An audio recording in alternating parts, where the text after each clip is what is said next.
Le monde de ce que l'on appelle désormais la technologie verte s'est retrouvé à Lyon.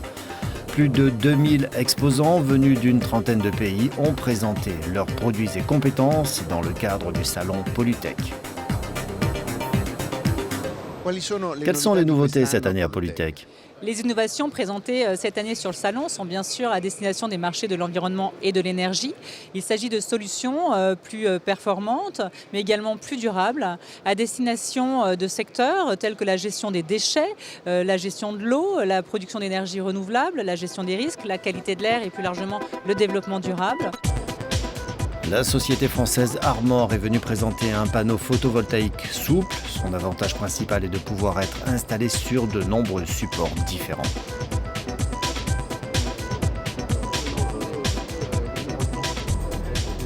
La nouveauté, c'est que c'est un film solaire qui transforme la lumière en énergie. À la différence d'un panneau solaire qui est lourd, 8 kg du mètre carré et rigide, qu'il faut mettre en surface plane, celui-là est souple, flexible et léger, donc quelques centaines de grammes du mètre carré. Et ça permet de l'apposer sur des surfaces, par exemple courbes, comme un lampadaire, pour pouvoir apporter de l'énergie, de la lumière. Exemple, vous voyez le film sur ce lampadaire, on applique la lumière, ça crée de l'énergie sans aucun passage de câble électrique.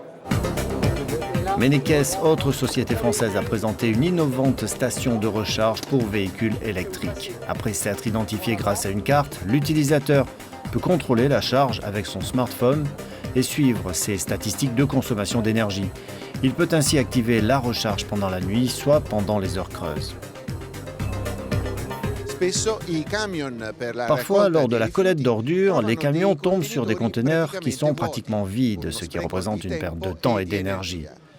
Dans ce cas, des capteurs permettent de comprendre si un conteneur est plein ou non. Jusqu'à présent, le ramassage des ordures ménagères est organisé en suivant un parcours bien précis.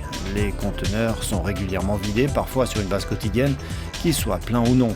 Le corollaire étant donc des coûts superflus et souvent des conteneurs qui, eux, débordent littéralement. Une société finlandaise, Enovo, a mis en place un système de capteurs qui sont reliés à une plateforme analytique dans un cloud. Celle-ci génère alors un parcours idéal de collecte que le chauffeur du camion poubelle reçoit directement dans sa cabine. La batterie de la voiture est-elle simplement plate ou définitivement morte ? Pour répondre à cette question, la société française Ecobatech a mis au point ce testeur qui, en quelques secondes, donne soit un feu vert pour une simple recharge, soit un feu rouge pour un changement définitif. Le testeur pourrait être installé dans des lieux publics.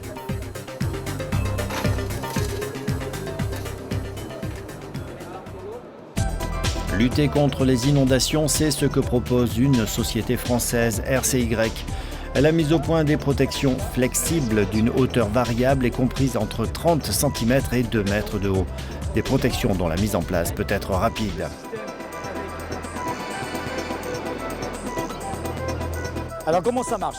Donc on a des tubes qui sont remplis d'air dans un premier temps et qui sont remplis d'eau par la suite et qui sont mis les uns sur les autres. On peut entourer des bâtiments, on peut entourer des maisons. Donc en fin de compte, on arrête l'eau par l'eau.